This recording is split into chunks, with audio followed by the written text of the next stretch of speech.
ورحمة الله وبركاته. الحمد لله رب العالمين، والصلاة والسلام على نبينا محمد وعلى آله وصحبه أجمعين، أما بعد. فقد قال الله تعالى في محكم تنزيله: أعوذ بالله من الشيطان الرجيم، بسم الله الرحمن الرحيم. وقضى ربك ألا تعبدوا إلا إياه وبالوالدين إحسانا। জনাব সদর, ওলামায়ে কেরাম ও আমার কালিমা দরদি ভাই সকল এবং আমার মা ও বোনেরা, খালারা, বেটিরা, সর্বপ্রথমে প্রশংসা গুণগান সেই মহান আল্লাহ তাআলার জন্য, যিনি আমাদেরকে শুধুমাত্র তার ইবাদতের জন্য সৃষ্টি করেছেন, শুধুমাত্র তার ইবাদতের জন্য সৃষ্টি করেছেন। সেই আল্লাহ তাআলা আমাদেরকে এই সুন্দর মাহফিলে, কোরআন হাদিসের মাহফিলে, তাওহীদের মাহফিলে, নবী সাল্লাল্লাহু আলাইহি সাল্লামের সুন্নতের মাহফিলে উপস্থিত হওয়ার তৌফিক দান করেছেন। আলহামদুলিল্লাহ। তারপর অসংখ্য দরুদ ও সালাম নাজিল হোক আমাদের শেষ নবী, দয়ার নবী মুহাম্মদ সাল্লাল্লাহু আলাইহি ওয়াসাল্লামের উপর। আল্লাহুম্মা সাল্লি ওয়া সাল্লিম ওয়া বারিক আলাইহি। মাননীয় মুসলিম সমাজ, আজকে যে বিষয় নিয়ে আমি চমৎকার সুন্দর বিষয় নিয়ে উপস্থিত হয়েছি, এত সুন্দর বিষয়, যে বিষয়কে আল্লাহ তাআলা নিজের ইবাদতের সাথে সাথে বর্ণনা করেছেন কোরআন মাজিদের মধ্যে, যে বিষয়টাকে নবী সাল্লাল্লাহু আলাইহি সাল্লাম আল্লাহর ইবাদতের সাথে সাথে সেই বিষয়টাকে টাচ করেছেন, ছোঁয়া দিয়েছেন। সেই বিষয় নিয়ে আজকে আলোচনা করব, এবং এই বিষয়টাকে প্রত্যেক মানুষকে শোনারই নয়, শোনার পরে নিজের জীবনে বাস্তবায়ন করতেই হবে। ছোট বড় বয়স্ক সবাইকে এই বিষয়টাকে জানা দরকার। তাই কিছুটা সময় চেয়ে নিচ্ছি। যখন এই বিষয় আমাকে দিয়েছে যুবক ভাইয়েরা, আমি আনন্দিত। কয়েকদিন ধরে মোতালা করছি, স্টাডি করছি, আগে থেকে জানার পরও মানুষ, আমি আমার একটা ব্যক্তিগত ভাবে আমি নিজের ভাবে সুন্দরভাবে জিনিসটাকে বোঝার চেষ্টা করি। এমনকি আমি কাগজে নোট করে নিই, যে কোনো যাতে মিস্টেক না হয়। একটা আলেমে দ্বীনের বড় একটা দায়িত্ব আছে, কোনো যাতে একটু যদি মিস্টেক হয়ে যায়, ভুল হয়ে যায়, কিয়ামতের দিন গ্রেফতার হয়ে যাবে, জিজ্ঞাসিত হতে হবে। তার জন্য এই বিষয়টাকে অনেক দেখাশোনার করার পরে এত মজা লেগেছে, এত স্বাদ লেগেছে, যে ভাবছি প্রত্যেক মানুষকে শোনার দরকার। তার জন্য আমি আপনাদেরকে একটু অনুরোধ করব যে প্রত্যেক মানুষ এগিয়ে আসেন, আগে চলে আসেন, যাতে করে বিষয়টাকে জানতে পারি আমরা। বিষয়টা কি? একটা প্রশ্ন করি ছোট্ট, যে মানুষ আপনার জন্য সবচেয়ে বেশি কষ্ট করেছে, যে মানুষ আপনার জন্য সবচেয়ে বেশি কষ্ট করেছে, যে মানুষ আপনার জন্য দুনিয়ার সমস্ত মুসিবত কষ্টের সম্মুখীন হয়েছে, ওই লোকটার শ্রদ্ধা, সম্মান, খিদমত কিভাবে আপনি করবেন? নিজের বিবেককে আপনি জিজ্ঞাসা করেন তো। আমি যে আমার জন্য এক ব্যক্তি সবচেয়ে বেশি কষ্ট বরদাস্ত করেছেন, আপনার জন্য এমন একটি ব্যক্তি সবচেয়ে বেশি কষ্ট বরদাস্ত করেছে। বিবেক কি বলছে, আমার মাইন্ড কি বলছে, আমার বুদ্ধি কি বলছে, ওই লোকটার সাথে আমার কেমন আচরণ হওয়া দরকার, সেই লোকটার সাথে আমার সুন্দর ব্যবহার কেমন হওয়া দরকার, প্রত্যেক মানুষকে জানা দরকার এই বিষয়টা। তার জন্য আল্লাহ তাআলা বড় দয়ালু। আল্লাহ তাআলা মানুষকে সৃষ্টি করেছেন, আল্লাহ তাআলা আমাদেরকে সৃষ্টি করেছেন, আল্লাহ তাআলা আমাদের আবেগকে বুঝেন। আমরা কোন জায়গাতে ব্যথা পাই, কোন জায়গাতে কষ্ট পাই, এই জিনিসটা আল্লাহ তাআলা বুঝেন, কোনো মানুষ বুঝতে পারে না। আমার পেটে যদি ব্যথা হয়, আমি বলবো যে ব্যথা হচ্ছে, আমি বক্তব্য দিতে পারছি না। আপনি মনে মনে ভাববেন একটু ব্যথা হচ্ছে, যে অনুভব যে আমি করব, এই অনুভবটা আপনি করতে পারেন না। আপনার দাঁতে ব্যথা হচ্ছে, আপনি বলছেন যে মাওলানা আমার দাঁতে ব্যথা পাচ্ছি, কষ্ট পাচ্ছি, ওই ব্যথাটা আমি অনুভব করতে পারি না। কিন্তু সারা জাহানের বাদশা আল্লাহ, আল্লাহ যে আমাদের সৃষ্টিকর্তা, আপনার ওই ব্যথাকে পুরোপুরি ভাবে বুঝতে পারেন, সবচেয়ে সুন্দর ভাবে সেই আল্লাহ তাআলা বুঝেন। তো আল্লাহ তাআলা আপনার কারণে এই কথাটা ভালোভাবে জানেন, এবং কোরআনে তার ইশারা দিয়ে দিয়েছেন, ইঙ্গিত করে দিয়েছেন, যে আপনার কারণে আপনি যে এই দুনিয়াতে এসেছেন, আপনার এই দুনিয়াতে আগমনের কারণে কোন ব্যক্তিটা সবচেয়ে বেশি ব্যথা পেয়েছে, কষ্ট পেয়েছে, তার লক্ষ্য কত রাখা দরকার, তার এই যত্ন কত করা দরকার, তার সাথে সুন্দর ব্যবহার কত হওয়া দরকার প্রত্যেক মানুষকে। এটা শুধু মুসলমান বলে নয়, তার যে আমি একটা কথা চমৎকার ভাবে সুন্দর ভাবে বারবার বলি যে ইসলাম শুধু মুসলমানদের জন্য আসেনি, ইসলাম সারা পৃথিবীর জন্য এসেছে। আল্লাহ তাআলা ইসলাম কে আল্লাহ তাআলা যে সৃষ্টি করেছেন, ইসলাম যে দিয়েছেন, এই আকাশের মালিক, এই জমিনের মালিক এবং আকাশ জমিনের মাঝে যাহা কিছু আছে সমস্ত জিনিসের সৃষ্টিকর্তা আল্লাহ, সেই আল্লাহ তাআলা ইসলামকে দিয়েছেন। ওই ইসলাম চমৎকার সুন্দর, কোন জায়গাতে কোনটা জিনিস রাখতে হবে সেই আল্লাহ তাআলা সবচেয়ে বেশি জানেন। বিষয় হচ্ছে যে পিতামাতার অধিকার, পিতামাতার প্রাপ্য হক, এটা প্রত্যেক মানুষকে জানা দরকার। একটু ভাবেন তো, একটু মনে করেন তো, একটু স্মরণ করেন আপনি, যখন আপনি মায়ের পেটে ছিলাম, মনে করেন, একবার স্মরণ করেন।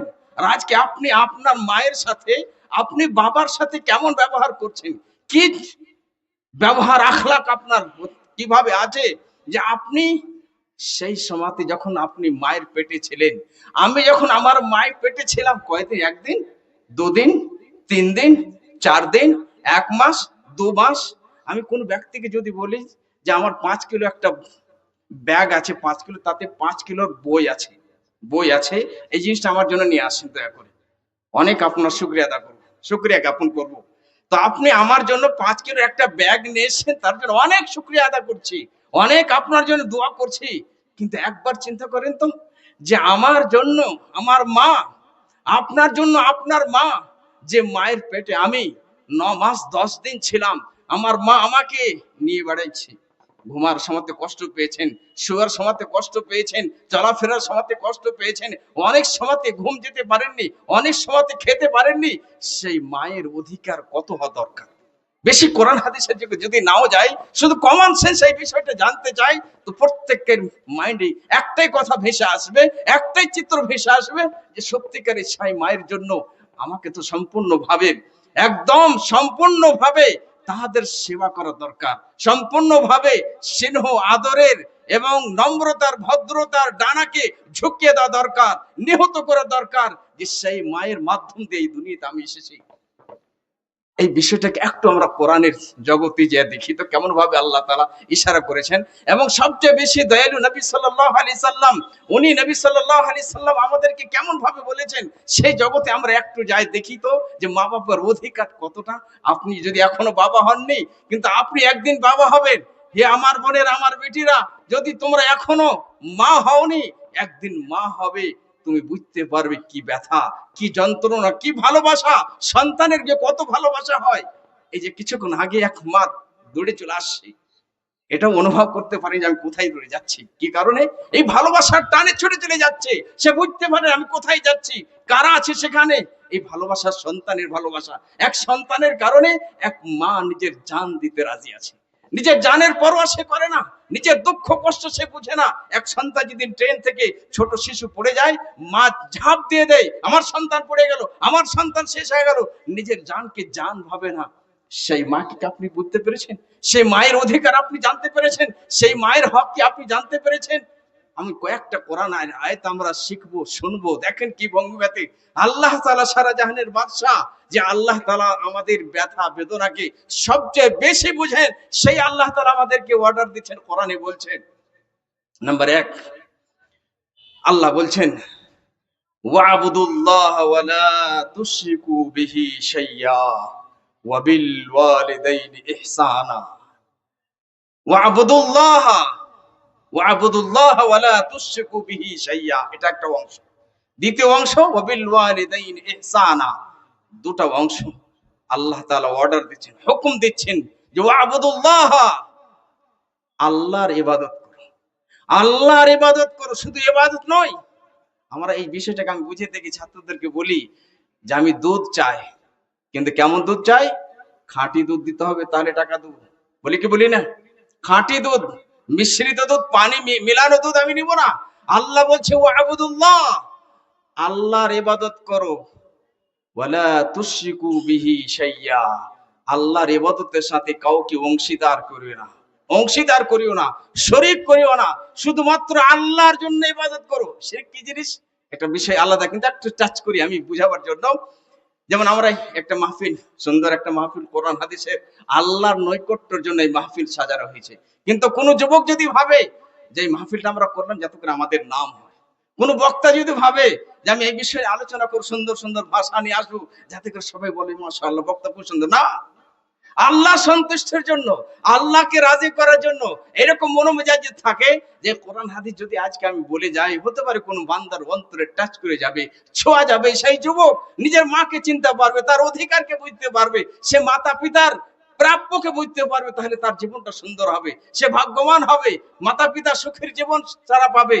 তাহলে এই কথার দ্বারা যদি সে পথ পেয়ে যায়, তাদের সংসার সুখী হয়ে যায়, তাহলে যে বক্তা বক্তব্য রাখলেন আল্লাহ সন্তুষ্টির কারণে, আল্লাহকে রাজি করার জন্য, সে সফল হবে, সেও কামিয়াব হবে, তার খাতাতে সমস্ত নেকি যাবে, কিন্তু তার নেকিতে একটুকু কাটতে হবে না, কমতি হবে না, ঘাটতি হবে না।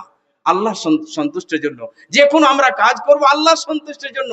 যদি সেখানে অন্য কাউকে একটু শরীক করে নি, মাহফিল তো সুন্দর মাশাআল্লাহ, তাওহীদের, কোরআনের, সুন্নতের ভালোবাসার, কিন্তু মাথাতে ব্রেনে মাইন্ডে চলে এসেছে লোকে যাতে ভালো বলে, লোকে যাতে ভালো বলে যে ভালো বক্তা মাশাআল্লাহ, না, আল্লাহর সন্তুষ্টির জন্য কাজ করতে হবে। তার জন্য আল্লাহ বললেন ওয়াবুদুল্লাহ ওয়া লা তুশরিকু বিহি শাইয়া, আল্লাহর তোমরা ইবাদত করো এবং আল্লাহর সাথে কাউকে অংশীদার করিও না, আল্লাহর সাথে কাউকে শরীক করিও না।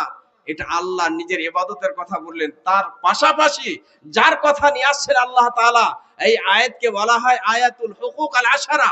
এই আয়াতের মাঝে 10টি মানুষের হক প্রাপ্যর অধিকার বর্ণনা করা হয়েছে, 10টি মানুষের হক বর্ণনা করা হয়েছে।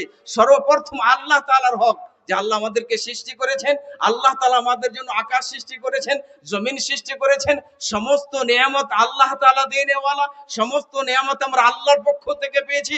ওমা বিকুম মিন নি'মাতিন ফামিনাল্লাহ, যা কিছু নিয়ামত পেয়েছি, আপনি যে আসতে পেরেছেন এটাকে কম বড় নিয়ামত? অনেক মানুষ অনেক তো না, কিছু মানুষ এমন আছে বিছানাতে পড়ে আছে, আসতে পারে না, ইচ্ছা হচ্ছে যাই, মানুষের সাক্ষাৎ করি, স্টেজে যাই, দেখি কিছু শুনি, কিন্তু সে আসতে পারে না। এই নিয়ামত তার কাছে নাই, আপনার কাছে আছে। আল্লাহ শুকরিয়া জ্ঞাপন করতে হবে, আল্লাহর প্রশংসা করতে হবে। আল্লাহ আপনাকে সমস্ত, আমাকে সবাইকে সমস্ত নিয়ামত দিয়েছেন, শুধুমাত্র সেই আল্লাহর ইবাদত হবে প্রথম প্রাপ্য অধিকার। দ্বিতীয় নম্বরে কোন প্রাপ্যর কথা বলা হলো, তারপরে দ্বিতীয় যে অধিকারের কথা বলা হলো, আল্লাহ তাআলা নিজের হকের সাথে সাথে, নিজের প্রাপ্যর সাথে সাথে পাশাপাশি সে বললেন ওয়াবিল ওয়ালিদাইনি ইহসানা, পিতামাতার সাথে সুন্দর ব্যবহার করো, তাদের সাথে সৎ ব্যবহার করো। এখান থেকে স্পষ্ট বোঝা যাচ্ছে যে পিতামাতার প্রাপ্য, তাদের অধিকার সবচেয়ে বড়, সবচেয়ে বড়, সবচেয়ে বড়, যে আল্লাহ তাআলা নিজের ইবাদতের কাছাকাছি। এবং শুধু এই আয়াত নয়, আরো কয়েক আয়াতে আছে, যদি আমি একটু একটু পেশা করে যে সময় পাইতো। এটা একটি আয়াত। দ্বিতীয় আয়াত আল্লাহ বলছেন অন্য জায়গাতে, এক জায়গাতে আল্লাহ তাআলা বলেন, তার মানে মা বাবার কত গুরুত্ব, তাদের অধিকার কত বেশি, যে বিভিন্ন জায়গাতে বিভিন্ন আয়াতে আল্লাহ তাআলা বলছেন। অন্য আয়াতে আল্লাহ বলছেন ওয়াকাদা রাব্বুকা আল্লা তা'বুদু ইল্লা ইয়্যাহ, তোমার রব ফয়সালা শুনিয়ে দিয়েছে, অর্ডার দিয়ে দিয়েছে, ওয়াজিব করে দিয়েছে, কম্পালসারি করে দিয়েছে যে তোমরা সবাই এক আল্লাহর ইবাদত করবে। এই অর্থ ওই আয়াতে ছিল, এই অর্থটাও সেই আয়াতেও ছিল প্রথম আয়াতে, আবার এই অর্থ দ্বিতীয় আয়াতে এসেছে যে তোমার রব কম্পালসারি করে দিয়েছে, ওয়াজিব করে দিয়েছে যে তোমরা সবাই এক আল্লাহর ইবাদত করবে। তারপরে শব্দ কি আসছে, ওয়াকাদা রাব্বুকা আল্লা তা'বুদু ইল্লা ইয়্যাহ ওয়াবিল ওয়ালিদাইনি ইহসানা, এবং পিতামাতার সাথে সুন্দর ব্যবহার, সৎ ব্যবহার, এটাকে ওয়াজিব করে দিয়েছেন আল্লাহ তাআলা। কেননা আল্লাহ তাআলা সবচেয়ে বেশি জানেন এক মায়ের কত কষ্ট হয়, কত ব্যথা পান। দ্বিতীয় আয়াতে আবার ওই আয়াতে আসলে কি আল্লাহ ওই কষ্টের কথাটাও বর্ণনা করেছেন। তারপরে কি হয়, আল্লাহ তাআলা শুধু মা বাপের ব্যাপারে আল্লাহ তাআলা সুন্দর ব্যবহারের কথা শিখিয়ে দেননি, বরঞ্চ আল্লাহ তাআলা সারা জাহানের বাদশা আল্লাহ তাআলা আমাদেরকে এই কথাও শিখিয়ে দিয়েছেন যে তুমি মা বাবার সাথে কেমন পদ্ধতিতে কথা বলবে, কি ভঙ্গিমাতে কথা বলবে। যখন আমাদের সামনে কোন একটা বড় নেতা আসে, বাদশা চলে আসে, তখন আমরা কেমন ভাবে কোমল হয়ে যাই, নরম হয়ে যাই, আমাদের কথা কেমন ভাবে উঁচু স্বর হয় না, নিচু হয়ে যায়, সুন্দর ব্যবহার থাকে। আল্লাহ তাআলা পিতামাতার সাথে সুন্দর ব্যবহারের আদেশের সাথে সাথে কেমন ভাবে কথা বলতে হবে সেই কথাও বলে দিয়েছেন।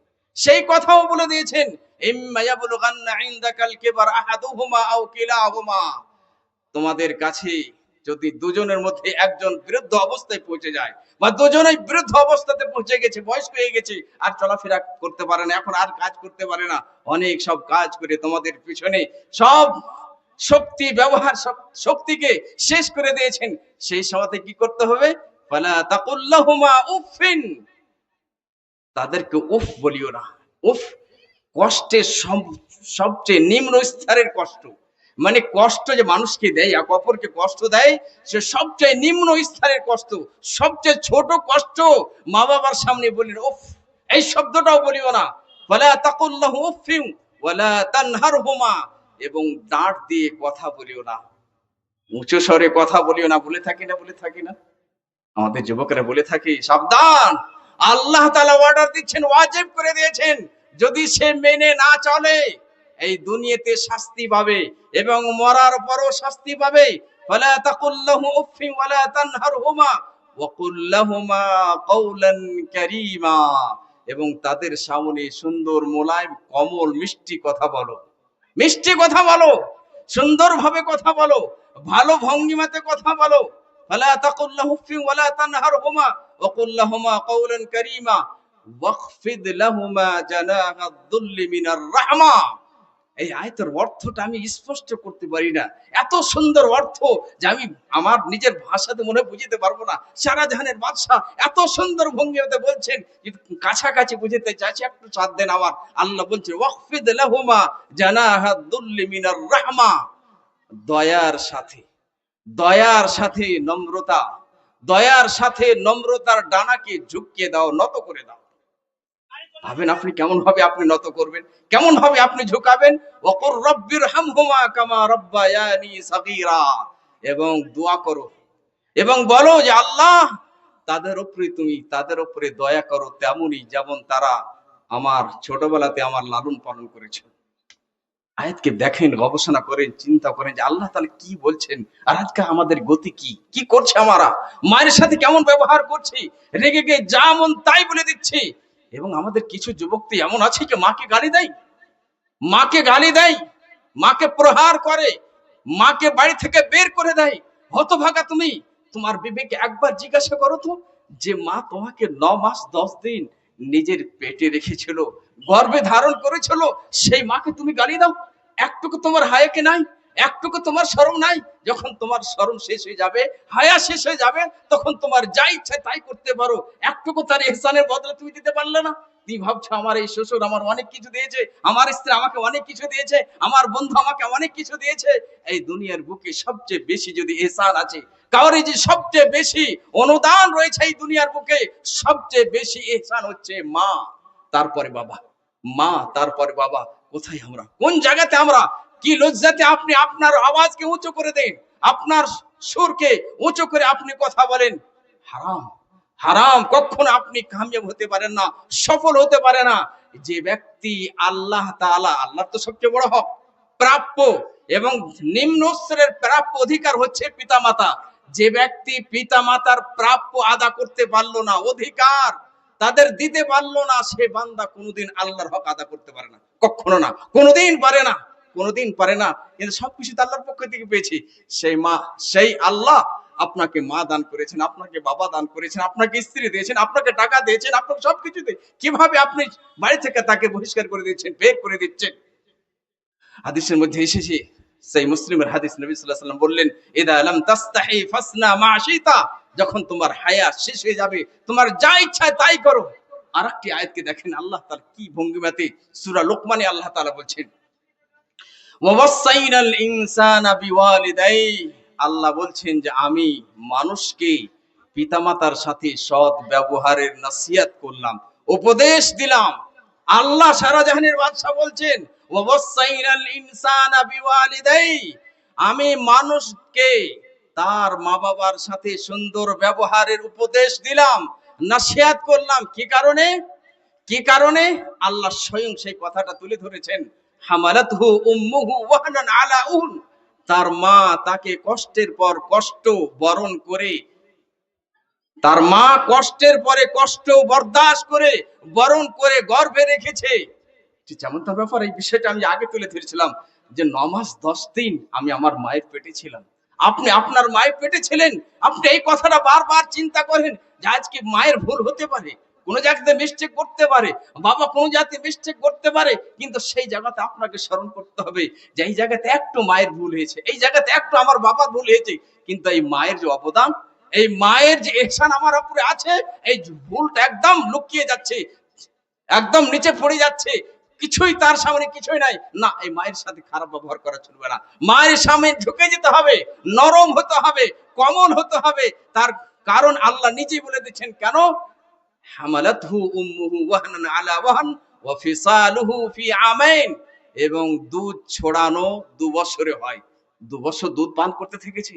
যদি আমি ছোটবেলাতে আমার মা আমাকে ছেড়ে দিত, আপনার মা আপনাকে ছেড়ে দিত, বাঁচতে পারতাম? আপনি বাঁচতে পারতেন কি করে? আপনি বড় হয়ে গেছেন, এখন শক্তিশালী হয়ে গেছেন, আপনার এখন 2টা ডানা হয়ে গেছে, এখন যাই মন তাই করবে। যে বাড়িতে আপনাকে ওই মা রাখতে দিয়েছিল, ওই বাবা আপনাকে থাকতে দিয়েছিল, যদি সেই মা না চাইতো, সেই বাবা যদি না চাইতো, আপনি তো আসতে পারতেন, এই দুনিয়াতে বাঁচতেন না, আমি বাঁচতাম না। সেই মাকে তুমি বাড়ি থেকে বের করে দাও, সেই বাবাকে বাড়ি থেকে তুমি বহিষ্কার করে দাও, কি করে তুমি করতে পারো? এটা কখনো হতে পারে না।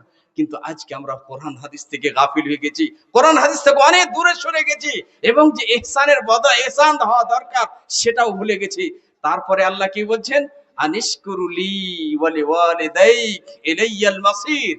ওই আয়াতে, প্রথম 2টি আয়াতে আমি দেখাচ্ছিলাম যে আল্লাহ নিজের ইবাদতের সাথে সাথে পাশাপাশিতে মা বাবার অধিকারের কথা বলেছেন। এই আয়াত ঠিক অনুভব, আল্লাহ বলছেন আনিশকুরুলি, আমার প্রতি শুকরিয়া জ্ঞাপন করো, আমার প্রতি কৃতজ্ঞ হও, ওয়াবিল ওয়ালিদাইন ওয়ালিল ওয়ালিদাইন, এবং পিতা মাতার প্রতিও তুমি কৃতজ্ঞ হয়ে যাও, তার শুকরিয়া আদা করো। তার মানে আল্লাহ বলছে আমার শুকরিয়া আদা করো, তারপরে পরে তোমার পিতা মাতারও শুকরিয়া আদা করো। কেন? এদের বড় অবদান, এদের অবদান, এদের মাধ্যম দিয়ে তুমি দুনিয়া দেখতে পেয়েছো, এদের মাধ্যম দিয়ে তোমাকে দুনিয়া সুন্দর লেগেছে, এরপর তুমি মাকে বের করে দিবে, মাকে কষ্ট দিবে, ব্যথা দিবে। তারপরে আল্লাহ বলছেন ইলাইয়াল মাসির, তোমাদের সকলকে আমার কাছে ফিরে আসতে হবে। মনে হচ্ছে এই আয়াতে ইশারা করছেন আল্লাহ তাআলা, যদি তোমরা আমার শুকরিয়া আদা না করো, আমি যে তোমাকে সৃষ্টি করেছি, আমি তোমার জন্য এই আকাশ তৈরি করেছি, আমি তোমার জন্য এই জমিন তৈরি করেছি, আমি তোমাদের জন্য পানি পান করার এই পানির ব্যবস্থা করে দিয়েছি, আমি তোমার জন্য দুনিয়ার সমস্ত জিনিস তোমাদের জন্য করেছি, তা আমার শুকরিয়া আদা করো, আমার শুকরিয়া আদা করো। আর শুকরিয়ার মানে কি? থ্যাংক ইউ ভেরি মাচ, শুকরিয়া জাযা, এটার মানে নয়। শুকরিয়ার মানে হলো আল্লাহর আদেশকে মেনে চলা এবং নিষেধ থেকে নিজেকে বিরত রাখা, এর মানে শুকরিয়া। আল্লাহ বলছেন আমার শুকরিয়া আদা করো এবং তোমার পিতামাতার শুকরিয়া আদা করো। পিতামাতার শুকরিয়া কি? তাদের সাথে সুন্দর ব্যবহার, সুন্দর আচরণ, তাদের সাথে ভালোবাসা, মহব্বতের কথাগুলো হলো শুকরিয়া, তাদের সাথে ভালো ব্যবহার। এই আয়াত থেকে আমরা বুঝতে পারলাম যে পিতামাতার সাথে কেমন ব্যবহার হওয়া দরকার, কি সুন্দর ব্যবহার হওয়া দরকার, আল্লাহ তাআলা সেই ভঙ্গিমা বলে দিলেন। এবার আয়াতকে, এই কোরআনের কিছু আয়াতে আমি এখানে শেষ করি, এবার হাদিসের দিকে চলে যাই। নবী সাল্লাল্লাহু আলাইহি সাল্লাম, নবী সাল্লাল্লাহু আলাইহি সাল্লাম সবচেয়ে বেশি দয়ালু ছিলেন, আমাদেরকে সমস্ত নেকির রাস্তা বলে দিয়েছেন। আমরা বুঝতে চাই না, একটু বোঝার চেষ্টা করুন আমার সাথে।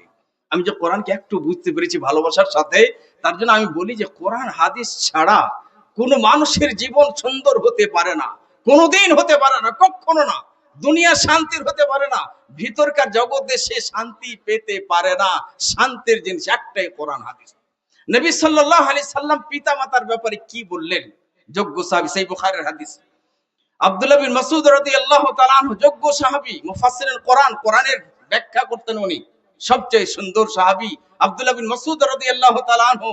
ওনারা লালচি ছিলেন কিভাবে জান্নাত পাবো, কিভাবে আমরা সুন্দর জিনিস জানতে পারবো। উনি বলছেন সাআলতুন নবী সাল্লাল্লাহু আলাইহি সাল্লাম আইয়ুল আমালি আহাব্বু ইলাল্লাহ।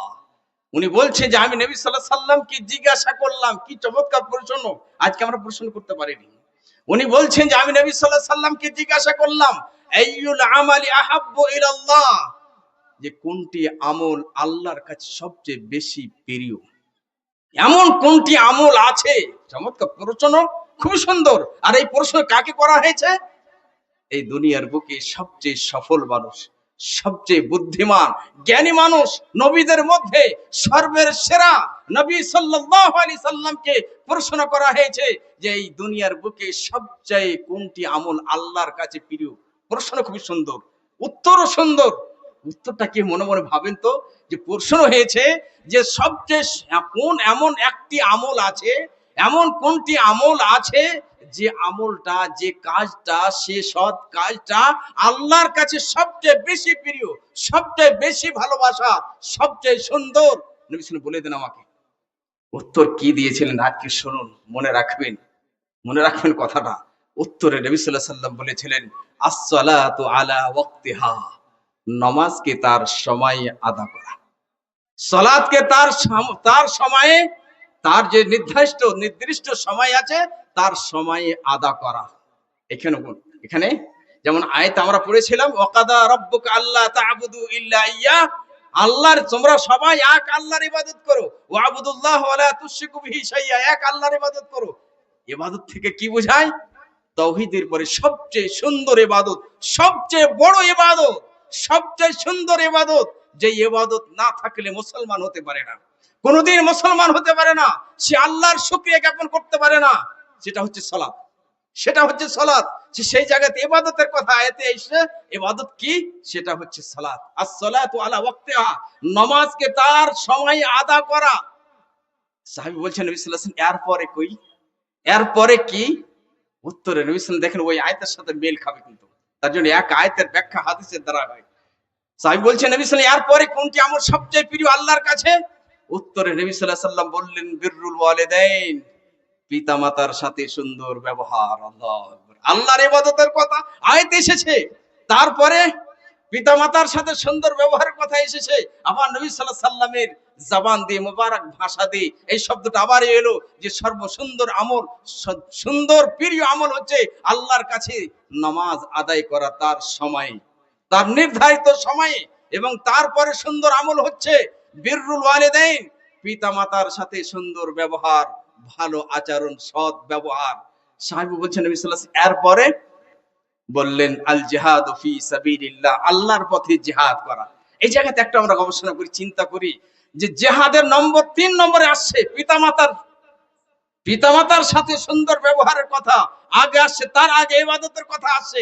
আজকে কিছু যুবকের আছে, সে নামাজ পড়ে না, পিতামাতার সেবা করে না, বরঞ্চ পিতামাতাকে কষ্ট দেয়, ব্যথা দেয়, উঁচু স্বরে কথা বলে, আবার ইট নিয়ে দৌড়াদৌড়ি করছে, মসজিদ বানাবে, বড় জিহাদের কাজ করছে। হতে পারে? কখনো না। আগে সালাত, আগে আল্লাহর ইবাদত, আগে আল্লাহর ইবাদত, তারপরে মা বাবার সাথে সুন্দর ব্যবহার, তারপরে জিহাদে যেতে হবে। কিন্তু না নামাজ আছে, না মা বাবার সেবা আছে, এখন ও পাগলের মতো ছুটে যাচ্ছে, মসজিদ নির্মাণ করবে, ইট নিয়ে চলে যাচ্ছে মাথাতে, আর ফেসবুক হোয়াটসঅ্যাপে দিচ্ছে, বড় বাহাদুর মানুষ, বড় নেক মানুষ। না, এটা কখনো হতে পারে না। আপনার জীবন সুন্দর কোরআন হাদিসের মতো জীবন হতে হবে। আরেকটি হাদিস শুনেন, সহিহ বুখারীর হাদিস।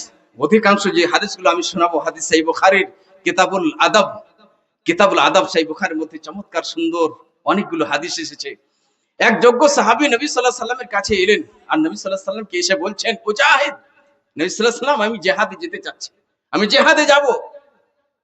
জিহাদ করতে খুব সুন্দর কাজ।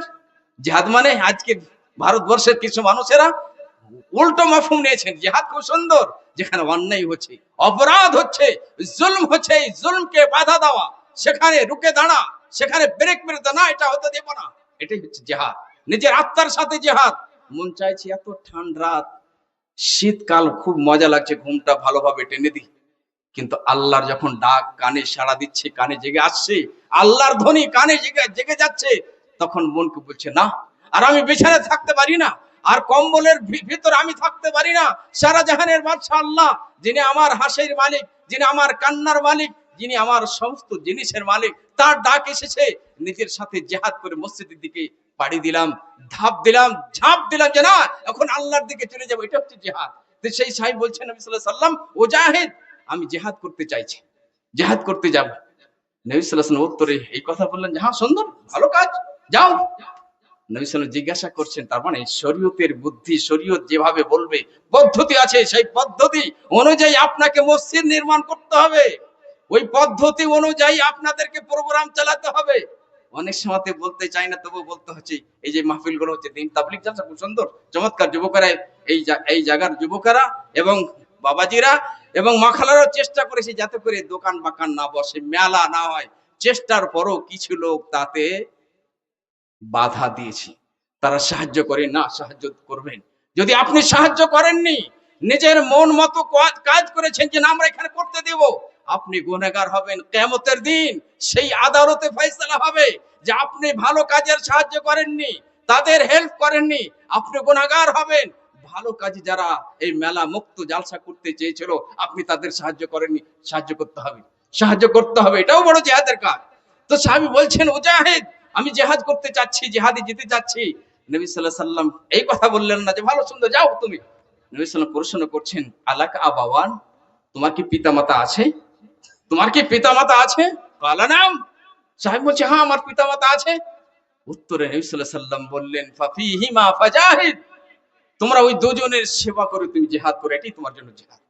পিতামাতার সেবা করো, এটাই সবচেয়ে বড় জিহাদ।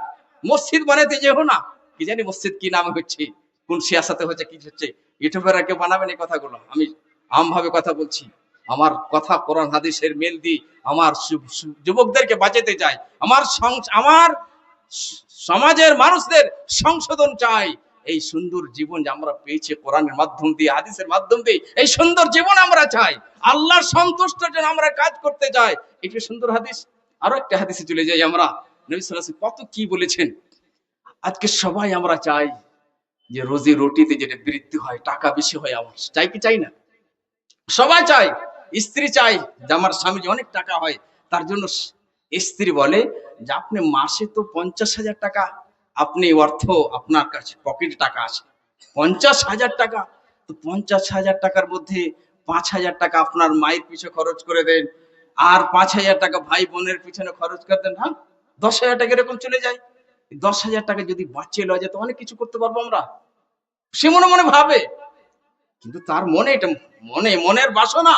কিন্তু সারা জাহানের বাদশা কি বলেছেন, আল্লাহ কি বলেছেন, আমার শেষ নবী মুহাম্মদ সাল্লাল্লাহু আলাইহি সাল্লাম কি বলেছেন, কেউ যদি চায় যে তার টাকা বেশি হোক, তার রোজি রুটিতে বরকত হোক, কি করতে হবে, কি সুন্দর উপায় আছে। সুন্দর শুনেন আজকে হাদিসটি, সেই বুখারীর হাদিস। সেই হাদিসের বর্ণনাকারী আনাস বিন মালিক রাদিয়াল্লাহু তাআলা আনহু, যোগ্য সাহাবী, 10 বছর নবী সাল্লাল্লাহু আলাইহি সাল্লামের খিদমত করেছিলেন।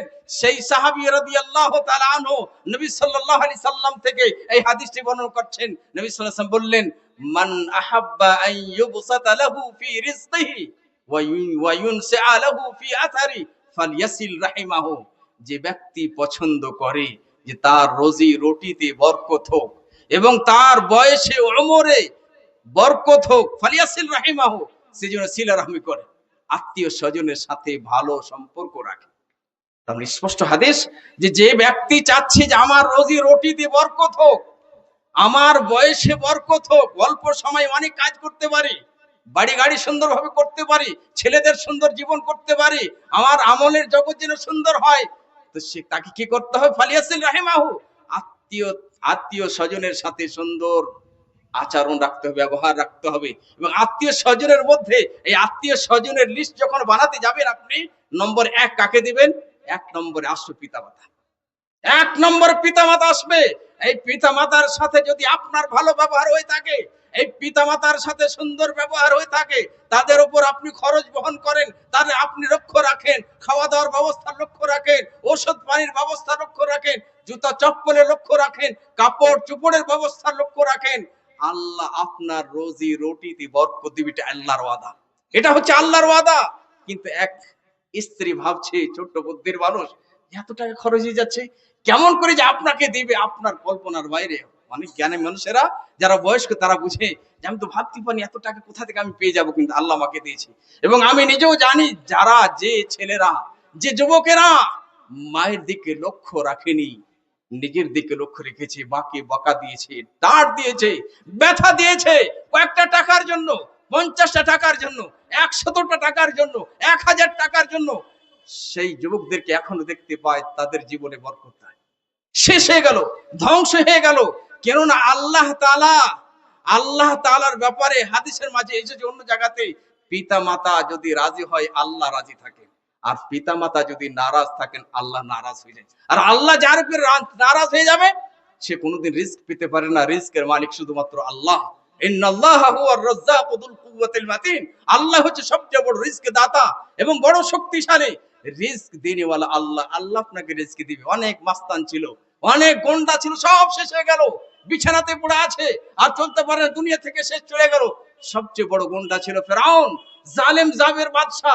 শেষ হয়েছিল না হয়নি? শেষ হয়ে গেছে।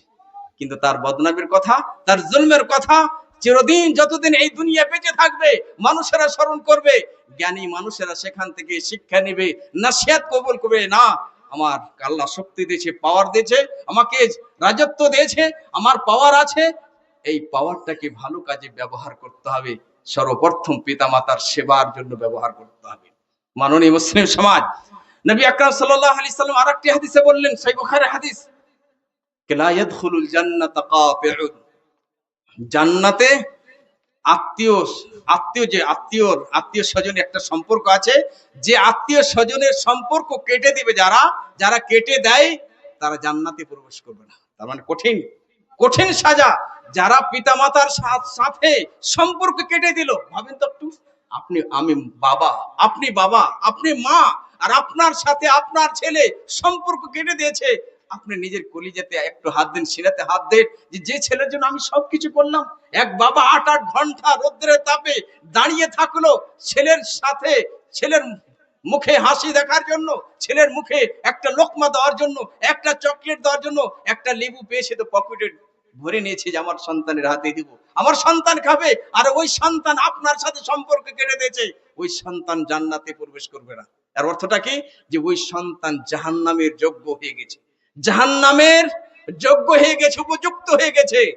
কিন্তু আল্লাহর ইচ্ছার উপরে আছে, এখনো সুযোগ আছে। যারা বেঁচে আছে, আল্লাহর কাছে তওবা করতে হবে, আল্লাহ তাকে ক্ষমা করবে। আর যদি তওবা না করে, এইভাবে থাকে, সম্পর্ক ছিন্ন ভিন্ন করে দেয়, কেটে রেখে দেয়, তো সেই বান্দা আল্লাহর আযাবের মুস্তাহিক হয়ে গেছে, যোগ্য হয়ে গেছে। আল্লাহ যদি চায়, তাকে মরার পরে জাহান্নামে দিবে। কঠিন সাজা। আরেকটা হাদিস শুনুন, সেই বুখারীর হাদিস। নবী সাল্লাল্লাহু আলাইহি সাল্লাম বলছেন, ইন্নার রাহিমা সিজনাতুম মিনার রহমান। হাদিসগুলো শুনবেন ভালোভাবে, যারা আরবি বুঝেন তাদেরকে আরো মজা লাগবে। ইন্নার রাহিমা সিজনাতুম মিনার রহমান। রাহিম অর্থাৎ আত্মীয় স্বজন, আত্মীয় স্বজনের সম্পর্ক রহমানের সাথে। আজকে যদি বলি যে আমার সাথে বেশি বেয়াদবি করবেন না, আমার সম্পর্ক বড় নেতার সাথে আছে, ভয় লাগে না? ভয় লাগবে যে আব্দুল মুহিত মাদানির বড় সম্পর্ক। হ্যাঁ, আমার সম্পর্ক আল্লাহর সাথে, আমি আল্লাহকে ভালোবাসি, আল্লাহর ভালোবাসার কথা বলি, আমল বেশি করতে পারি না যে আল্লাহ তোমাকে ভালোবাসি, আল্লাহ তোমার ভালোবাসার কথা বলি, তোমার ভালোবাসার গুণের কথা সব দিন, যতদিন বেঁচে থাকবো বলতে থাকবো। আর দোয়া করছি, আল্লাহ তোমার ভালোবাসা নিয়ে এই দুনিয়া থেকে বিদায় হতে পারি। তো আত্মীয় স্বজনের সম্পর্ক রহমানের সাথে, আল্লাহর সাথে, আল্লাহর সাথে। আল্লাহ তাআলা স্বয়ং বলছেন, মান ওয়াসালাকি ওয়াসালতু। আত্মীয় স্বজনকে, তোমাকে যে তোমার সাথে যে সম্পর্ক বহাল রাখবে, সম্পর্ক ভালো রাখবে, ওয়াসালতুহু, আমি তার সাথে সম্পর্ক ভালো রাখবো। ওয়ামান কাতাআকে, আর যে তোমার সাথে সম্পর্ক কেটে দিবে, ছিন্ন ভিন্ন করে দিবে, কাতাআতুহু, আমি তাকে কেটে দিব। আর আল্লাহ যাকে কেটে দিবে, শেষ করে দিবে, সে দুনিয়াতে কোনোদিন সুখ পেতে পারে, শান্তি পেতে পারে? কখনো। আপনি প্র্যাকটিক্যালি দেখবেন, যে ছেলেগুলো পিতামাতার সাথে ভালো ব্যবহার নাই, একদম সম্পর্ক কেটে দিয়েছে, একদম কষ্ট দিচ্ছে, বাড়ি থেকে বের করে দিয়েছে, কোথাও না কোথায়, কোন কালে, কোন জামানাতে দেখবেন সেই লোকটা কষ্ট পাবে। কেন? এটা সত্য, সুন্নাতে কাউনি, যে বান্দা আল্লাহর নাফরমানি করবে, আল্লাহর বিধানকে মেনে চলবে না, এই দুনিয়াতে শাস্তি শুরু হয়ে যায়। হতে পারে তার ছেলেরাও এই ব্যবহারটা করবে, বরঞ্চ তার চেয়ে বেশি কুব্যবহার করবে।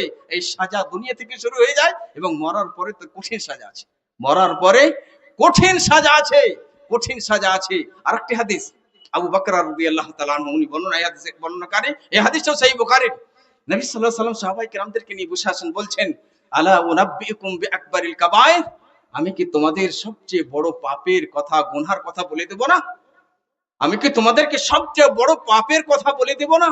চমৎকার প্রশ্ন। এই নবীন সবচেয়ে সুন্দর টিচার ছিলেন, শিক্ষক ছিলেন। এইভাবে কথা বলতে যাতে তাদেরকে আকর্ষণ করতে পারে, তাদের এই কথাটা বুঝতে পারে। বলছেন আলা উনাব্বিকুম বিআকবারিল কাবায়ের, আমি কি তোমাদেরকে সবচেয়ে বড় পাপের কথা বলে দেব না? সাহাবা বলছেন কুলনা বালা ইয়া রাসূলুল্লাহ, আমরা বললাম সবাই অবশ্যই ইয়া রাসূলুল্লাহ আপনি বলে দেন। উত্তরে নবী সাল্লাল্লাহু আলাইহি সাল্লাম বললেন যে সবচেয়ে বড় পাপ হচ্ছে আল ইশরাকু বিল্লাহ, আল্লাহর সাথে কাউকে অংশীদার করা। আল্লাহর শুধুমাত্র ইবাদত, আবার মেল খাচ্ছে ওই আয়াতের সাথে যে আয়াতটা আমি শুরুতে পাঠ করেছিলাম, ওয়া আবুদুল্লাহ ওয়ালা তুশরিকু বিহি শাইয়্যা, এক আল্লাহর ইবাদত করো এবং তার সাথে কাউকে অংশীদার করিও না, তার সাথে কাউকে শিরক করিও না। তো আল ইশরাকু বিল্লাহ, আল্লাহর সাথে কাউকে অংশীদার করা, শিরক করা, এই বিষয়টাকে সবাইকে জানতে হবে। আমরা জানতে চাই না।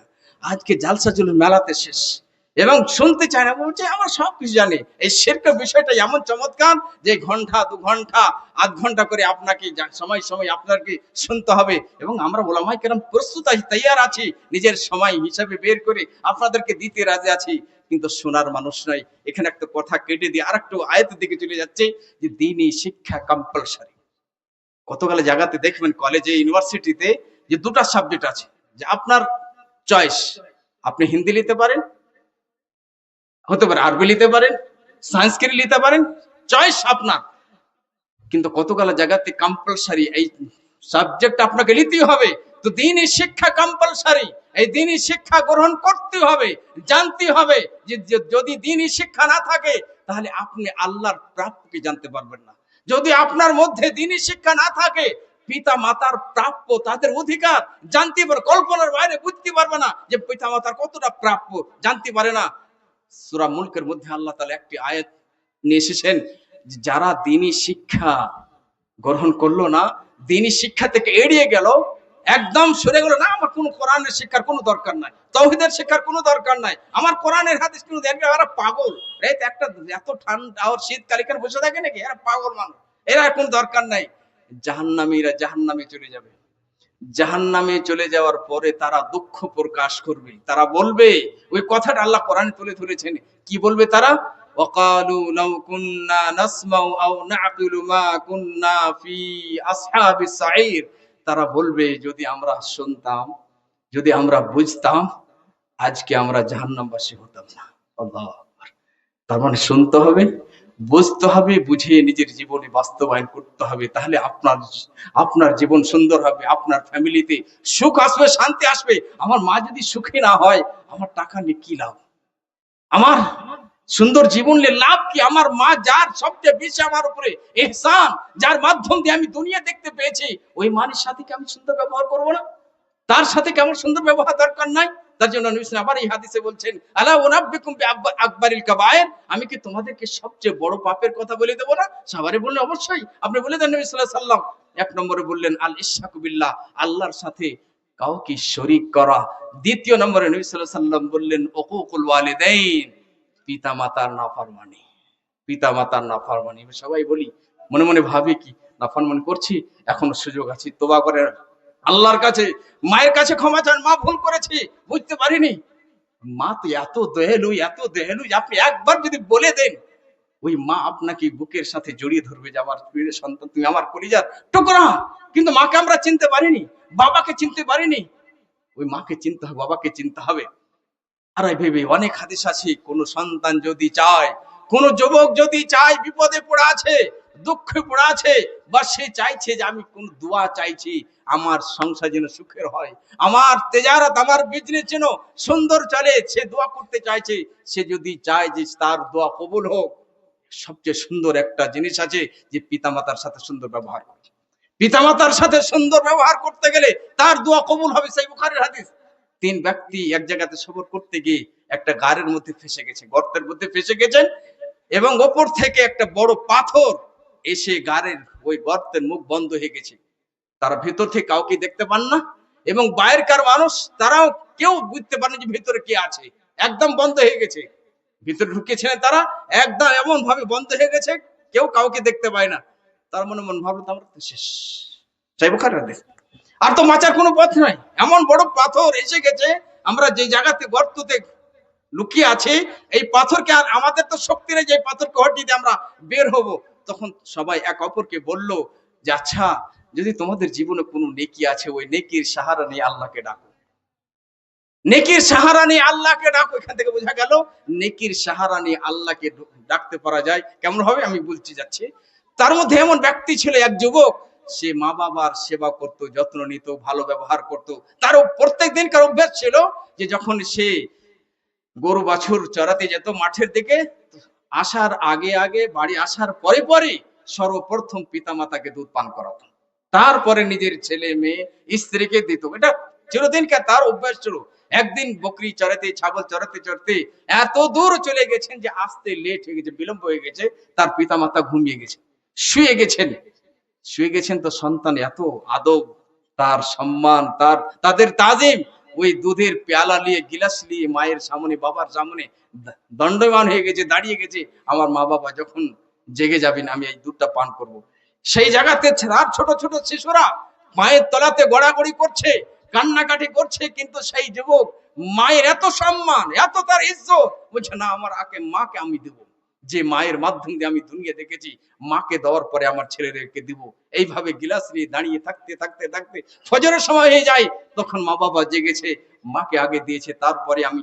তাই ওই যুবক বলছে আল্লাহকে, যে আল্লাহ, আমি আমার মাকে সর্বপ্রথম দিয়েছিলাম এবং তারপরে আমার সন্তানদেরকে দিয়েছিলাম, আমার স্ত্রীকে দিয়েছিলাম। আল্লাহ, এই কাজটা যদি আমি তোমাকে সন্তুষ্ট করার জন্য করে থেকেছি, আল্লাহ, এই আমলের বদলাতে আজকের এই বিপদ থেকে আমাকে উদ্ধার করো। এইভাবে দোয়া করলেন, পাথর একটু হেঁটে গেল। এইভাবে 3 ব্যক্তি দোয়া করেছিলেন। ধীরে ধীরে এতটা পাথর হেঁটে গেছিল, বের হওয়ার রাস্তা হয়ে গেছিল।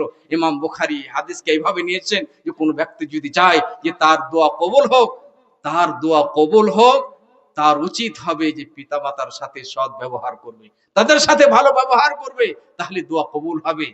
মাননীয় মুসলিম সমাজ, কয়েকটা বরকত আছে, কোনোদিন শেষ হয় না, কোনোদিন শেষ হয় না। একটি বরকত, কোরআনের বরকত, কোনোদিন শেষ হয় না। কোরআন আজকে আমরা ভুলে গেছি। মনের শান্তি, এই দুনিয়ার শান্তির জিনিস আজকে আমরা ভুলে গেছি।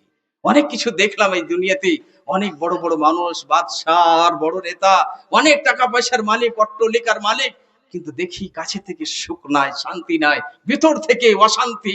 তার জন্য দেখা যায়, আপনারাও দেখতে পাচ্ছেন, আজকে পূর্ণ দুনিয়াটা একটা গ্রামের মতো হয়ে গেছে। দেখা গেল এত টাকা পয়সার মালিক, তারপর আত্মহত্যা করে মারা যাচ্ছে, নিজেকে গুলি করে মারা যাচ্ছে। কেন? কোথায় শান্তি নাই? কোন জায়গাতে শান্তি নাই? যে কোরআনের যে বরকত আছে, ওই কোরআনের বরকত আমাদের কাছ থেকে শেষ হয়ে গেছে। এই কোরআনের বরকত কোনোদিন শেষ হয় না। অনুরূপ ভাবে পিতা মাতার বরকত কোনোদিন শেষ হয় না। কোন কোন সময় আমাদের বোনেরা, আমাদের যুবকেরা ভাবে, আমার মা এরকম অবস্থায় কখন মরবে, কখন শেষ হবে, আমরা শান্তি পাবো না। হতে পারে ওই মা আপনার জন্য দোয়া করছে, হতে পারে সেই বাবা আপনার জন্য দোয়া করছে। ওই দোয়ার বরকতে আপনি এই রিস্ক পাচ্ছেন, এই সুন্দর জীবন পেয়েছেন। আপনি এভাবে দোয়া করেন না, বরঞ্চ আল্লাহর কাছে দোয়া করেন যে আল্লাহ, এ আমার মা বাবা, আল্লাহ তুমি তাদের উপরে তুমি দয়া করো। আল্লাহ কোরআনে শিক্ষা দিয়েছেন মা বাবার জন্য দোয়া, কোরআনে শিক্ষা দিলেন, কুর রাব্বিরহামহুমা কামা রাব্বায়ানি সাগীরা, ইয়া আল্লাহ তাদের দুজনের উপর তুমি দয়া করো, যেমন তারা আমি যখন ছোট ছিলাম আমার লালন পালন করেছিল, আমার উপরে দয়া করেছো। দোয়া করেন তাদের জন্য। আল্লাহ হেফাজত করনেওয়ালা, এবং তাদের বরকত কোনোদিন শেষ হয় না। কতটা হলো? হ্যাঁ, না 12টা চালাবো না, আমাকে যেতে হবে, আমার ক্লাস আছে। এই যে আয়াত, কিছু হাদিস কোরআন আমরা পড়লাম, এই সমস্ত হাদিস কোরআন কি দেখে যদি আমরা দেখতে যাই যে পিতা মাতার অধিকার কি। আমি ছোট্ট ছাত্র হয়ে কতগুলা জিনিস নিয়ে আসতে চেয়েছি। অনেক জিনিস আছে, অনেক জিনিস আছে। এই জিনিসটা প্রত্যেক মানুষকে জানা দরকার, প্রত্যেক বাবাকে জানা দরকার। কিন্তু আপনি বাবা আছেন, আপনার বাবা মারা গেছে, আপনি মা আছেন, আপনার মা মারা গেছে। কি করতে হয়, কি অধিকার আমাদের? তো পিতা মাতার যে অধিকার সন্তানের উপর, সন্তানদের উচিত কি কি করতে হবে, তাদেরকে কয়েকটা পয়েন্ট আমি কথা বলি, মনে রাখবেন। নাম্বার 1, পিতা মাতার অধিকার প্রাপ্য। এক সন্তান পিতা মাতাকে সবচেয়ে বেশি ভালোবাসবে, সবচেয়ে বেশি পিতা মাতাকে ভালোবাসবে, এবং নিজের সন্তানদেরকে বলবে, নিজের স্ত্রীকে বলবে, এটা আমার মা। মা কোনোদিন চাই না যে তোমার স্ত্রীকে ভালোবাসবে না, তোমার সন্তানকে ভালোবাসবে না। আমি জানি আমার মা আমার ছেলেদের জন্য সবচেয়ে বেশি দোয়া করে, সব সময়তে। ফজর আগে জেগে যাবেন, আমি কোন সময় দোয়া করতে পারি না, তার মানে আমি যে মা আমার তো বরকত নিয়ে এসেছে, আমার মা আমার সন্তানের জন্য দোয়া করছেন, আমার মা আমার জন্য দোয়া করছেন, সেই মা কি ভালোবাসার যোগ্য নয়? তো নিজের ছেলেদেরকে বলেন, নিজের স্ত্রীকে বলেন, এটা হলো মা। এই মায়ের মাধ্যম দিয়ে আমি দুনিয়া দেখেছি, এই মায়ের সেবা করতে হবে, আমি সেবা করব। আর যদি তোমরা আমাকে বাধা দাও যে মায়ের কাছে যেতে হবে না, মায়ের উপরে খরচ করতে হবে না, তাহলে তোমাদের সাথে আমার কোনো সম্পর্ক থাকবে না। এটা আমার মা, এই মাকে আমি ছাড়তে পারি না, তোমাদেরকে আমি ছাড়তে পারি, এই মাকে ছাড়তে পারি না। এই শিক্ষা যখন ছেলেরা পাবে, তখন ওই ছেলেরা বলবে এটা আমার আব্বা। আব্বা মায়ের সাথে যদি কুব্যবহার হয় তো বরদাস্ত করবে না। আমি আমার সন্তানদেরকে বলি, তার জন্য আমার ছেলেরা পাগলের মতো, আমার মা বেঁচে আছে, বাবা মারা গেছে, আল্লাহ তুমি জান্নাত দিও, সমস্ত মুমিন মুসলমানদেরকে তুমি আল্লাহ জান্নাত দাও, আল্লাহ তাদের কবরকে মুনাওয়ার করে দাও। তো আমার ছেলেরা পাগলের মতো, আমার দাদি এসেছে, আমার বুবু এসেছে, বারবার ফোন করে, কেন জানে আমার বাবা সবচেয়ে বেশি তার মাকে ভালোবাসেন, মায়ের সম্মান করেন। কোন যদি কেউ কথা যেটা আমার মায়ের জন্য রেখেছি, এটা সবচেয়ে আমার প্রিয় জিনিস, এটা আমার মাকে দিব, তখন তারাও রেডি। কিন্তু তারা ভালোভাবে জেনে এসেছে। আপনি ছেলেদের এভাবে মনোমেজাজ তৈরি করেন, দেমাগ তাদেরকে ওয়াশ করেন, এটা আমার মা, আমি মাকে সবচেয়ে বেশি ভালোবাসি। তাহলে সর্বপ্রথম অধিকার হলো যে মাকে সবচেয়ে বেশি ভালোবাসতে হবে, মাকে সবচেয়ে বেশি ভালোবাসতে হবে। নাম্বার 2, মা বাবার সবচেয়ে বেশি সম্মান হবে, মা বাবার সবচেয়ে বেশি সম্মান হবে, ইজ্জত হবে, তাজিম হবে সবচেয়ে বেশি। মা এসে গেছে, সমস্ত কথা বন্ধ করে দে, সমস্ত জিনিস বন্ধ করে দে, মায়ের দিকে আগে। আমার যুবকের কেমন হয়ে গেছে, কোন বন্ধু এসে, ছেলে এসে, স্ত্রী এসে, মা এসেছে, বসে আছে চুপচাপ কথা বলছে, কোনো ধ্যান না। আপনার সম্পূর্ণ পাওয়ার, আপনার ধ্যান মায়ের দিকে দিতে হবে, কেন সেই মা আপনার তাজিম, আপনার সম্মানের সবচেয়ে বেশি অধিকার রাখে, আপনাকে সবচেয়ে বেশি তার সম্মান করতে হবে। সমস্ত দিককে কেটে দিই না, আমার মায়ের সাথে কথা বলবো, জি ভরে যাবে। আমার মা যদি অনুমতি দেয়, তারপরে অন্য কাউরের সাথে কথা বলবো, সেই মা সবচেয়ে বেশি অধিকার রাখে ভালোবাসার পরে, তাজিমের, সম্মানের। 3 নম্বর, সেই মা পিতামাতা সবচেয়ে বেশি অধিকার রাখে সুন্দর ব্যবহারের, সুন্দর কথা, কমল কথার অধিকার রাখে। খিদমতের 4 নম্বর, খিদমতের সবচেয়ে বেশি সে অধিকার রাখে।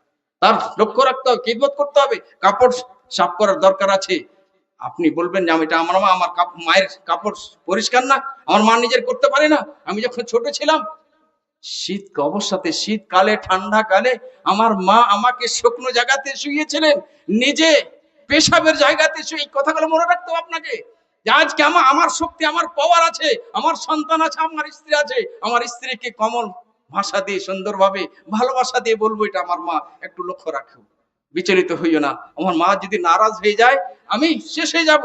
আর আমি যদি শেষ হয়ে যায়, আল্লাহর যদি গজব আমার উপরে হয়ে যায়, তো তোমাদের সংসার কি হবে বলো তো? বলো তো তোমাদের কি সংসার হবে?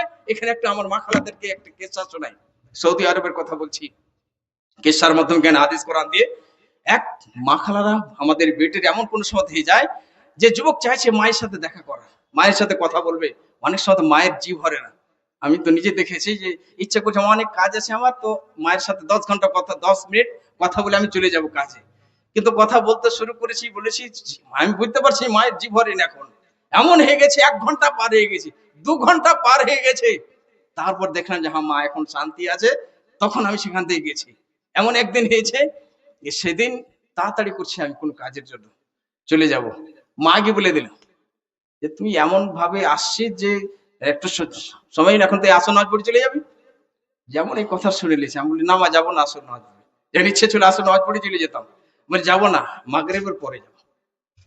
ইচ্ছা মতো তার আমার মা যে আমাকে আদর করেছে, সম্মান করেছে, ইজ্জত দিয়েছেন, ওই সেই মায়ের বুক ভরা, সেই মায়ের আদর পেয়েছি। আজ মায়ের সাথে আমি কথা বললে কত ব্যথা লাগে। মা কিছু চাই না, মা কিছু চাই না, শুধু মা দেখতে চায় সন্তানকে, সন্তানের মিষ্টি কথা, হাসি মুখখানা দেখতে চায়। সেই মা, বারবার ওই মায়ের কথা বলছি, সেই মায়ের মাধ্যম দিয়ে আমরা দুনিয়া দেখেছি। তো অনেক সময় আমাদের বেটিরা, আমাদের বোনের, আমার মা খালার কি বলে, যে তোমার মায়ের কাছে যেতে হবে না, সব সময় মা মা বলছে। তখন এক বুদ্ধিমান যুবক বলছে, আচ্ছা ঠিক আছে, যাব না, যাব না আমার মায়ের কাছে। এই যে তোমার সন্তান তোমার কোলে আছে, এই সন্তানের যখন আমি বিয়ে দিব, আর এই সন্তানকে আমি শিক্ষা দেব, এই সন্তানকে শিক্ষা দেব, তুমি তোমার মায়ের কাছে যেও না। তখন চট করে তার দিমাগ জেগেছে, হ্যাঁ আমার সন্তান, আমি এত আদর, স্নেহ, ভালোবাসা দিয়ে আমি তৈরি করছি, যে আমার সন্তান, আমার সন্তান, আমার সন্তান, একটুকু তাকে কষ্ট দিলে ফুলের মতো তাকে মানুষ করছি, সেই সন্তান আমাকে বলবে আপনি মানা করবেন, নিষেধ করবেন, যান আপনি যান, যান। আল্লাহ, বুদ্ধিমান যুবকেরা এইভাবে নিজের স্ত্রী কষ্ট দিতে হবে। প্রত্যেকেরই প্রাপ্য আছে, মাতা পিতার প্রাপ্য আছে, স্ত্রীরও প্রাপ্য আছে, তাদের অধিকার আছে। এই যে কতগুলো এই জায়গাতে কিছু যুবকরা ভুল করে। কি ভুল করে? কিছু যুবক দেখলে যে মাতা পিতা এত হক, এত অধিকার, তো মায়ের দিকে সম্পূর্ণরূপে ঝুঁকে গেল, একদম ঝুঁকে গেল, আর বলে যে না, মায়ের কথা শুনতে হবে। স্ত্রীকে একদম শেষ, তার কোনো কথা নেই, তার কাপড় নেই, তার চপ্পল নেই, তার তার কোনো যত্ন নেই। না, এটা ভুল। ছেলে মেয়ে প্রত্যেকের আলাদা আলাদা আল্লাহ প্রাপ্য দিয়েছেন। মাকে আপনাকে রাজি করতে হবে, স্ত্রীকে আপনাকে রাজি করতে হবে, ছেলে মেয়েদেরকে রাজি করতে হবে। এই করে প্রত্যেকেরই হক আছে। এইভাবে যদি প্রত্যেককে আপনি হক দেন, আপনার জীবন সুন্দর হবে, সুখের হবে। আবার কিছু যুবক এমন আছে যে সম্পূর্ণরূপে স্ত্রী ছেলে মেয়ের দিকে ঝুঁকে গেছে, মায়ের কোনো লক্ষ্যই না, মা কোথায় আছে, কি খাচ্ছে, কি খেয়েছে, কোথায় আছে, কেমন ভাবে আছে, কোন কষ্টতে আছে, ওষুধ পেয়েছে না পাইনি, ওষুধের ব্যথা কষ্ট পাচ্ছে, কোনো লক্ষ্যই না। আপনাকে ব্যালেন্স ঠিক রাখতে হবে। ব্যালেন্স যদি ঠিক না থাকে, আপনি এই দুনিয়াতে কষ্ট পেতে শুরু করবেন এবং মরার পরে কঠিন কষ্ট আছে। তাহলে 1 নম্বর আমরা অধিকার দেখলাম ভালোবাসা। সবচেয়ে বেশি পিতামাতাকে ভালোবাসতে হবে এবং তাদের সম্মান করতে হবে, তাদের খিদমত করতে হবে। চতুর্থ নম্বর হচ্ছে তাদের সাথে সুন্দর ব্যবহার করতে হবে। পঞ্চম নম্বর অধিকার হচ্ছে যে তাদের খরচ বহন করতে হবে, তাদের উপরে খরচ করতে হবে, তাদের খরচ করতে হবে। এবং সপ্তম নম্বর বলবো না, বলে যাচ্ছে, তাদের কথা শুনতে হবে। যদি মাতা পিতা কথা বলে, যদি শোনার যোগ্য হয়, গুনহার কথা না হয়, আল্লাহর নাফরমানি সেখানে না থাকে, শিরকের কথা না থাকে, তাহলে পিতা মাতার কথা শুনতে হবে। শিরকের কথা যদি বলে, মা যদি বলে তোমাকে শিরক করতে হবে, কোরআনে বলছে সূরা লোকমানে, ফালা তুতিহুমা, তাদের কথা শুনতে হবে না, তাদের কথা শুনতে হবে না। ওয়াসাহিবহুমা ফিদ দুনিয়া মা'রুফ, ওয়াসাহিবহুমা ফিদ দুনিয়া মা'রুফা, কিন্তু দুনিয়াতে তাদের সাথে ভালো ব্যবহার করতে হবে। পিতামাতার অধিকার এত বেশি, এক সাহাবিয়া, এক মহিলা রাদিয়াল্লাহু আনহা, এক মুসলমান নবী সাল্লাল্লাহু আলাইহি ওয়াসাল্লাম যুগে সাহাবিয়া রাদিয়াল্লাহু আনহা নবী সাল্লাল্লাহু আলাইহি সাল্লামকে বলছেন, নবী সাল্লাল্লাহু আলাইহি সাল্লাম, আমার মা এসেছে আমার কাছে, সে মুশরিকা, ইসলামকে পছন্দ করে না, ইসলামকে ভালোবাসে না, আমি তো মুসলমান, এখন মায়ের সাথে কি ব্যবহার করব, কি করব? নবী সাল্লাল্লাহু আলাইহি ওয়াসাল্লাম উদ্দেশ্য বললেন যে তুমি তার সাথে ভালো ব্যবহার করো। কাফের আছে তবুও, মুশরিক আছে তবুও তোমার সুন্দর ব্যবহার তার সাথে দুনিয়াতে হতে হবে। মরার পরে তার জন্য আযাব আছে, কঠিন সাজা আছে, কিন্তু এই দুনিয়ার বুকে সে তো শত্রু, ইসলামের শত্রু মানে হলো সে আমার শত্রু, ছেলেরও শত্রু।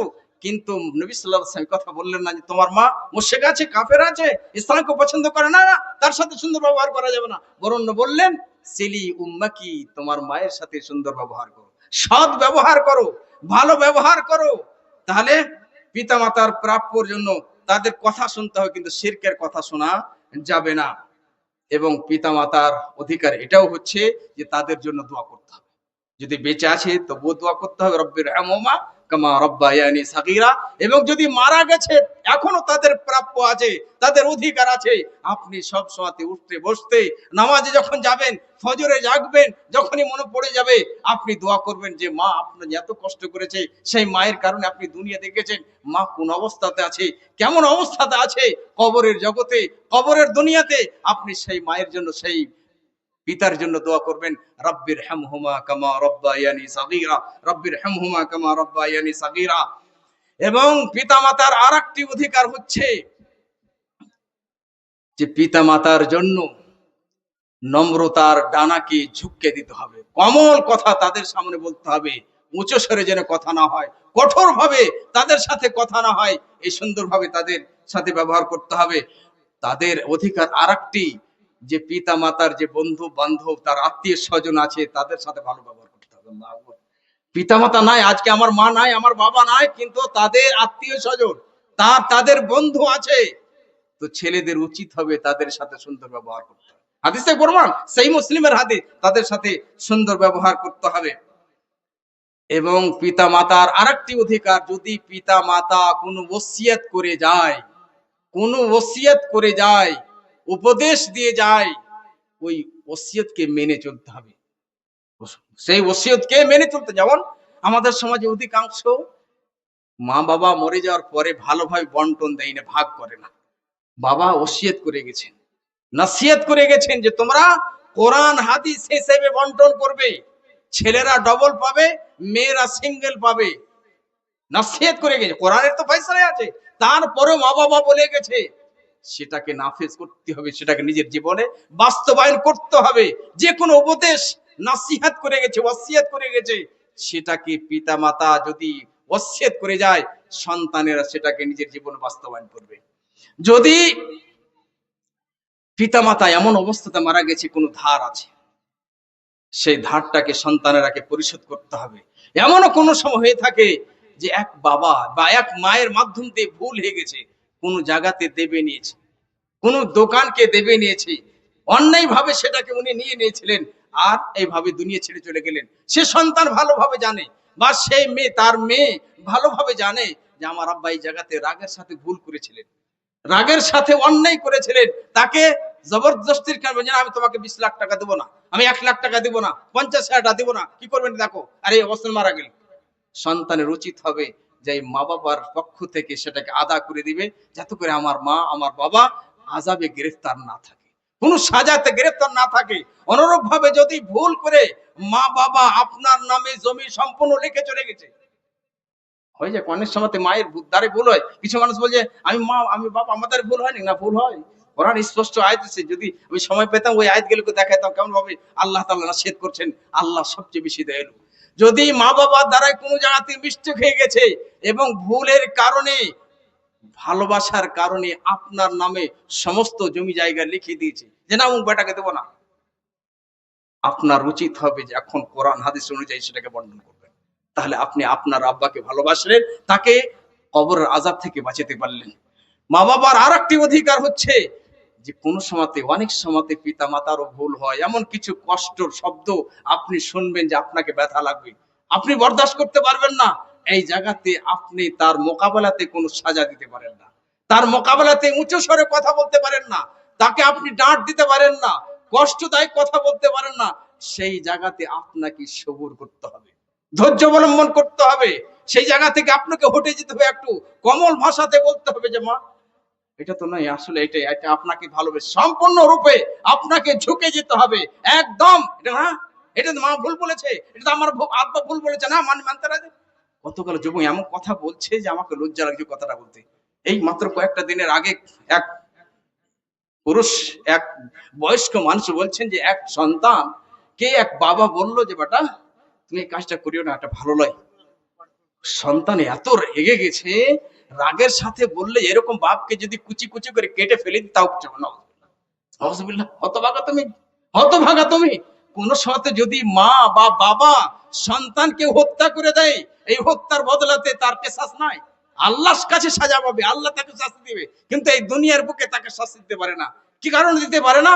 যে সেই মা বাবা হাতে ধরে তাকে লালন পালন করেছে, মা 9 মাস 10 দিন তার কোখে রেখেছে, পেটে রেখেছে, এই কারণে সেই মায়ের সাথে কুব্যবহার করতে পারা যায় না, না না কখনো না।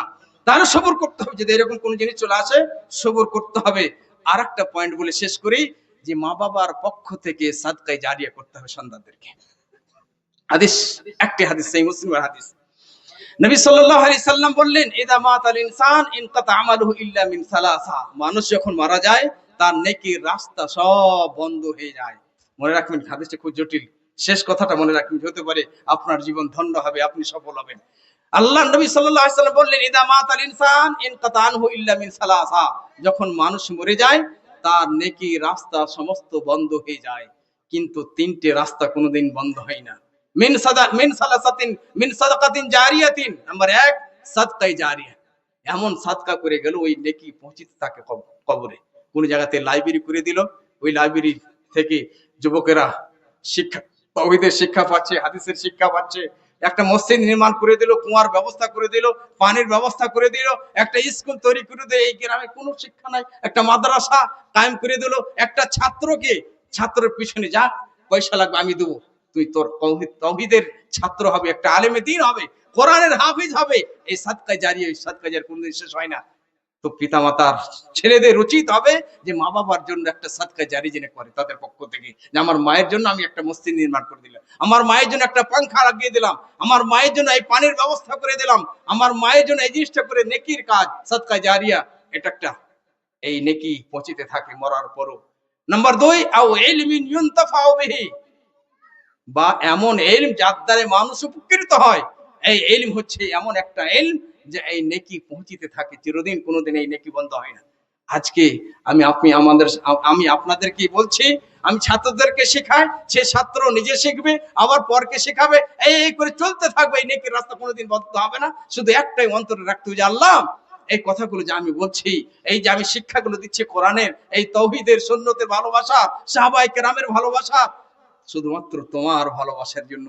দুনিয়ার মানুষের কাছে কিছু আমি চাই না, সম্মান চাই না, কিন্তু আল্লাহ তোমার কাছে সম্মান আছে। ফাইনাল ইজ্জাত লিল্লাহি জামিআ, সমস্ত ইজ্জতের মালিক তুমি আল্লাহ। তুমি আমাকে দুনিয়াতে ইজ্জত দাও, আখিরাতে তুমি ইজ্জত দাও, কিন্তু বান্দার উচিত হবে যে বান্দা আল্লাহর কাছে চাইবে, আল্লাহর সন্তুষ্টি চাইবে, তাহলে এই ইলম প্রচার হতেই থাকবে, শেষ কোনোদিন হবে না। কিয়ামত পর্যন্ত এই প্রচার হতে থাকবে, আর এই নেকির রাস্তা কোনোদিন বন্ধ হবে না। 3 নম্বর কি, আওয়ালাদিন সালিহিন ইয়াদউ লাহ, নেক সন্তান, যে নেক সন্তান পিতামাতার জন্য দোয়া করবে। নেক সন্তান, এখানে একটা চমৎকার একটা সুন্দর কথা ওলামায়ে কেরাম বলছেন এই হাদিসের ব্যাখ্যা করতে গিয়ে, যে নেক সন্তান যদি দোয়া করে পিতামাতার জন্য, তাহলে এই নেক সন্তানের দোয়া কবুল হয়। তার মানে বোঝা গেল যে সন্তানেরা মাতা পিতার জন্য দোয়া করে, নেকির নিশানি আছে সেখানে, নেক বান্দা হওয়ার আলামত আছে সেখানে। বুঝতে পারেন? এখানে হাদিসের শব্দটা কি এলো, আওয়ালাদিন সালিহিন ইয়াদউ লাহ, কিংবা নেক সন্তান যারা যে নেক সন্তান পিতা মাতার জন্য দোয়া করে।